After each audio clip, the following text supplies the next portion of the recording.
Assalamualaikum warahmatullahi wabarakatuh. Jumpa lagi dengan saya Suwandi di channel Dunia Ikan Gabus ya.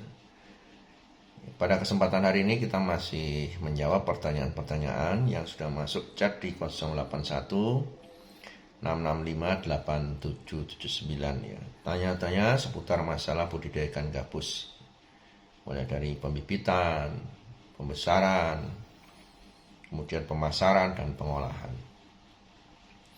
Tapi sebelum saya menjawab pertanyaan yang masuk, saya minta maaf ya, mohon maaf sekali kepada teman-teman dan mitra. Kalau misalkan WA ke saya, kadang balasnya terlambat.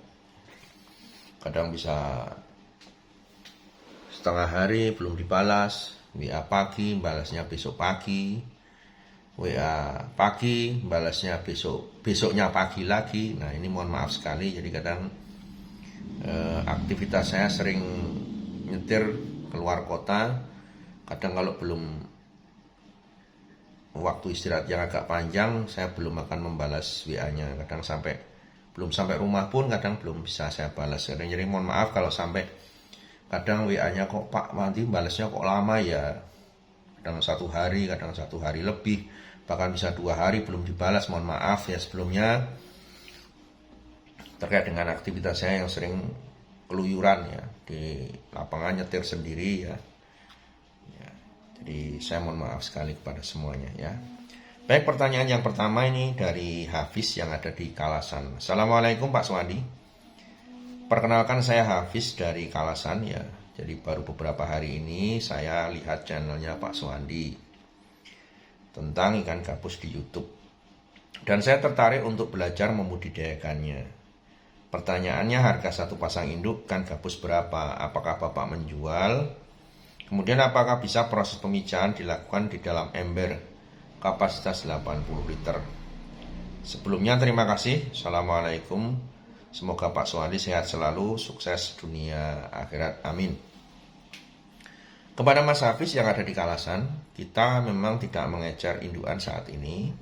Jadi kalau mau beli indukan, ikut di kemitraan pembenihan. Jadi nanti benihnya bisa langsung disetorkan ke sini. Kemudian untuk pemijahan menggunakan ember ya, sepertinya kalau ember kurang luas ya, gunakan aja bis beton ya, minimal dengan diameter 80 cm. Ya, Mas Hafiz ya, semoga sukses selalu.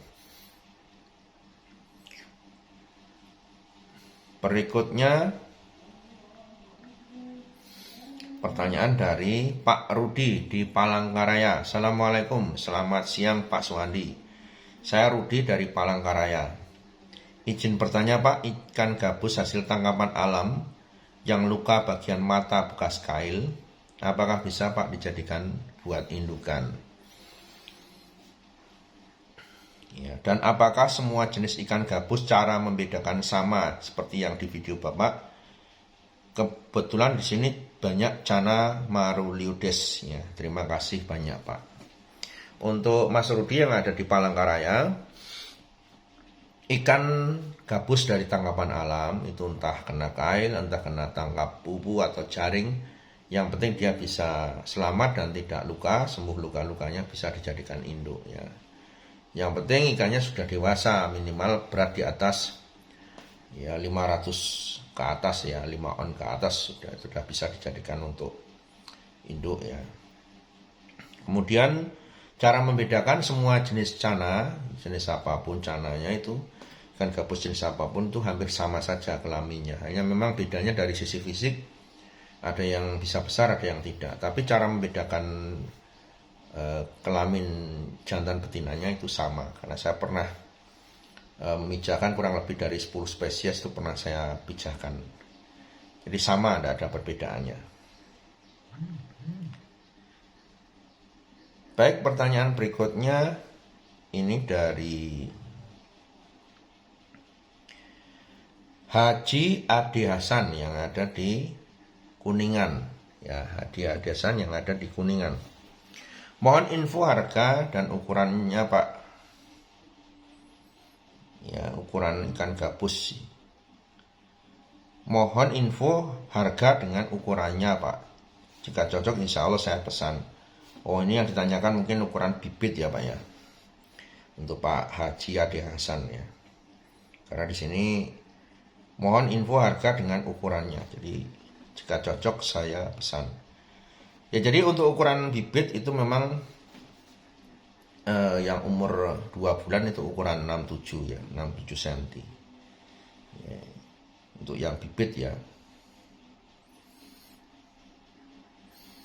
Untuk Pak Haji Hasan ya, itu yang saya jawab ya, karena hanya menanyakan masalah harga dan ukuran. Kemudian pertanyaan berikutnya, Assalamualaikum Pak, saya Fatih dari Sumatera Utara, mau bertanya, harga bibit ikan gabus berapa ya Pak? Kemudian yang dijual sudah umur berapa gabus? Mohon jawabannya ya. Bibit ikan gabus Rp2.000 itu dengan ukuran 67 cm. Kemudian nanti kalau saat panen dijual di ukuran 200 gram up ya, 200 gram up bisa dijual. Berikutnya pertanyaan dari Demak ya, nggak ada namanya. Pak Suwandi, mohon maaf saya punya ikan gabus 2000 ekor.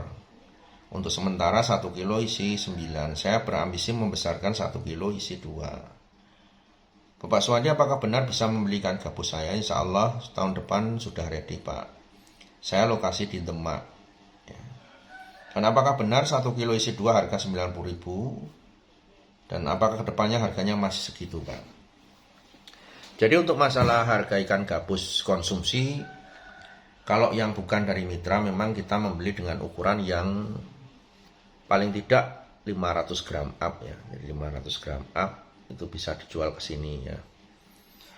Kemudian yang penting ikannya sehat dan tidak luka-luka, itu bisa nanti dijual ke sini. Ini ya untuk Bapak yang ada di Demak, silakan nanti bisa menghubungi saya langsung aja kalau memang mau jual di 081 665 8779. Ya. Baik, pertanyaan berikutnya dari mitra ya. Jadi ini saya nggak sebut namanya juga. Ya. Assalamualaikum. Salam sukses selalu Pak. Saya Pak B ya. Inisialnya B. Ini saya tinggalnya di mana ya ini? Pak B. Sebentar saya cari dulu di bawah pertanyaannya. Oh, dari Kendal ya. Pak B yang ada di Kendal, mitra di Kendal, mitra pembibitan yang ada di Kendal. Saya mau menanyakan perihal indukan saya, Pak. Ya, Pak B. Oke, saya tahu nih. Di Kendal. Saya mau menanyakan perihal indukan saya. Kesiapan untuk mitra pembenihan sudah saya siapkan, baik kolam maupun kolam pendederan, kolam induk, dan kolam kutu air. Sampai hari ini sejak saya daftar sudah hampir 9 bulan Pak saya daftar kemitraan pembenihan. Tetapi sampai hari ini sepertinya kesiapan saya belum maksimal sehingga induk saya belum dikirim ke tempat saya. Padahal sebetulnya harapan dari usaha ini bisa menopang kehidupan saya sebelumnya Pak Suwandi. Mohon pengertian dari Pak Suwandi untuk segera bisa mengirim indukan saya. Karena saya merasakan persiapan untuk kemitraan pembenihan ini saya merasakan sudah cukup. Sehingga Pak Suwandi tidak mempersulit saya untuk ikut di kemitraan pembenihan ini. Sehingga saya bisa segera mendapatkan hasil dari pembenihan ini. Mohon pertanyaan saya ini segera ditanggapi dan segera ditindaklanjuti untuk realisasi pengiriman induknya Pak Suwandi. Terima kasih. Ya, jadi gini Pak ya. Ini Pak B ini saya memang saya tutup ya. Karena semua biar saling menghormati. Jadi Pak B ini mitra pembenihan yang katanya sudah 9 bulan. Tetapi ya, informasi terakhir yang disampaikan oleh Pak B ini terkait dengan masalah kutu air ini baru tanggal 2 Februari. Ya. 21 Januari menyatakan kutu airnya tidak berhasil. Ya. Jadi perlu saya jelaskan kepada Pak B, ya mungkin atau mitra yang lain. Kita dari mitra pembenihan ini tidak akan mempersulit siapapun. Mitra-mitra pembenihan itu tidak yang dipersulit. Cuman memang kami hanya menunggu ya kesiapan dari masalah kutu air itu berupa pakan, Pak. Jadi kalau memang mau ikut kemitraan di sini, ikutilah saja aturan main yang diterapkan oleh perusahaan. Kita tidak mempersulit, Pak. Tidak ada yang mempersulit. Wong kalau kita itu buka kemitraan, sudah saya sampaikan, hanya untuk berbagi kepada banyak masyarakat untuk mendapatkan penghasilan yang lebih baik. Nggak ada untungnya buat kami itu menahan-nahan. Wong kami dengan kemitraan pembenihannya aja banyak kita memberikan subsidi kok kepada mitra. Mulai dari induk, mulai dari pelayanan, mulai dari garansi induk, semuanya kita berikan segala kemudahan. Jadi kita tidak ada mempersulit. Hanya saja memang yang perlu Bapak siapkan di sini, walaupun Bapak sudah daftar 9 bulan, tetapi kan kesiapan kutu air ini di awal Januari, di bulan Januari Bapak mengatakan tidak berhasil membuat kutu air. Sebetulnya Pak, dengan kurun waktu yang sekian lama itu nggak ada kesulitan kalau memang Bapak mau mengerjakan secara serius. Ya, kalau Bapak datang ke sini aja, saya tunjukkan dekat-dekat sini aja mitra berhasil kok Pak bikin kutu air. Bahkan yang ibu rumah tangga pun juga berhasil bikin kutu air dalam waktu 1 bulan, belum ada udah jadi kutu air. Jadi tidak ada niat kami untuk mempersulit Bapak. Ya kalau memang semuanya sudah siap, indukan itu bisa diambil atau dikirim. Hanya saja begini Pak, memang kenapa kok kita ada SOP-nya, ada aturannya, membuat kutu air memang harus disiapkan dengan sebaik mungkin. Kalau misalkan nanti dalam proses budidaya ini ada yang bertelur, kemudian mati, tidak berhasil karena kutu airnya tidak ada, nanti cerita di luaran juga tidak baik Pak. Ikut pembenihan gagal, netes mati. Ya, cerita yang diterima oleh masyarakat kadang jadi tidak baik. Wah, itu ikut pembibitan nyatanya juga nggak berhasil. Padahal sebetulnya tidak berhasilnya bukan karena memang pembibitannya, tapi karena memang tidak tersedianya pakan yang cukup untuk larva yang barusan menetas. Ya. Karena memang banyak contoh ya keberhasilan itu memang berawal dari kutu air itu. Jadi dalam proses budidaya ikan gabus di sektor pembenihan ini, Bapak itu harus swasembada pangan untuk memproduksi kutu air. Ya, kalau Bapak mengatakan sudah 9 bulan, karena baru bulan Februari kemarin, ya di awal-awal Februari Bapak mengatakan tanggal 2 kalau nggak salah itu baru mulai kutu airnya mulai jadi. Yang ingin saya tanyakan, selama hampir sekian bulan itu apa yang Bapak lakukan? Kan gitu. Kok bilang sampai 9 bulan, itu yang dilakukan apa?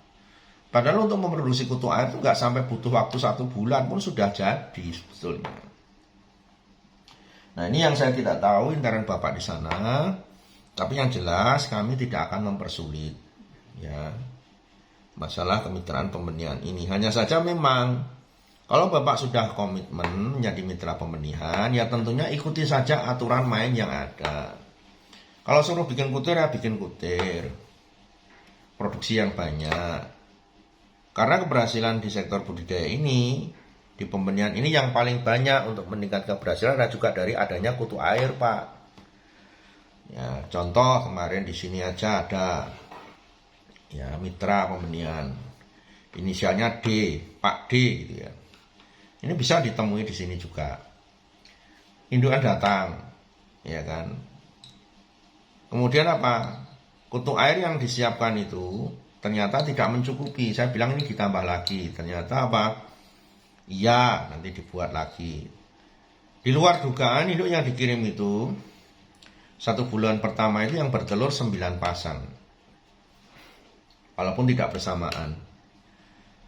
Karena memang kutirnya itu tidak mencukupi, akhirnya apa? 1 tetesan itu saja tidak ada yang cukup makannya, apalagi tetesan yang 8 tetesan itu. Akhirnya apa? 9 tetesan ikan gabus itu mati semua. Karena memang tidak makan. Dengan cara dia beli kemana-mana pun, sampai Bantul, Kota, Purworejo, sampai Kebumen pun dia tidak mendapatkan kutu air. Akhirnya dengan berat hati ya sudah, larva ikan gabus itu mati semua. Itu salah satu contoh, dan saya yakin juga ada beberapa contoh mitra yang memang tidak begitu memaksimalkan potensi membuat kutu airnya.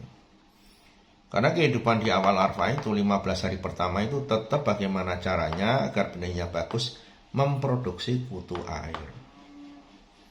Jadi mohon maaf sekali kalau misalkan tadi Bapak mengatakan di situ kami menyulitkan, tidak menyulitkan, semata-mata hanya untuk keberhasilan Bapak juga. Ya. Ingat, satu tetesan, sering saya katakan sebelumnya, satu tetesan indukan ikan gabus itu sekali makan bisa 10 sendok kutu air yang ditiriskan dan disendok muntuk itu. Ya. Contoh yang meninggal, yang mati 9 tetesan tadi, misalkan satu tetesan itu 10 sendok, itu hari pertama saja. Kalau ada 9 tetesan itu satu hari berarti 90 sendok kutu air muntuk itu. Kira-kira gimana? Itu bisa dipertimbangkan, Pak. Berarti kalau Bapak punya satu tetesan aja 10 sendok hari ini, besok 10 sendok, besok 11 sendok, besok 12 sendok, sampai hari ke-15 itu menjadi 20 sendok sekali makan. Ya, itu kalau Bapak mau mengikuti cara-cara budidaya yang baik. Ya, tidak menggunakan cara-cara yang lain. Pakannya itu saja udah hasilnya maksimal. Ya, ini sekedar tanggapan. Intinya dibenahi aja kutu airnya. Kalau kutu airnya Bapak udah siap, udah ready, silakan aja induknya diambil ke sini. Ya, induk sudah siap. Oke, tetap panteng terus channel Budidaya Ikan Gabus, jangan kemana-mana. Kita masih akan menjawab pertanyaan-pertanyaan seputar budidaya ikan gabus yang sudah chat di 081 665 8779.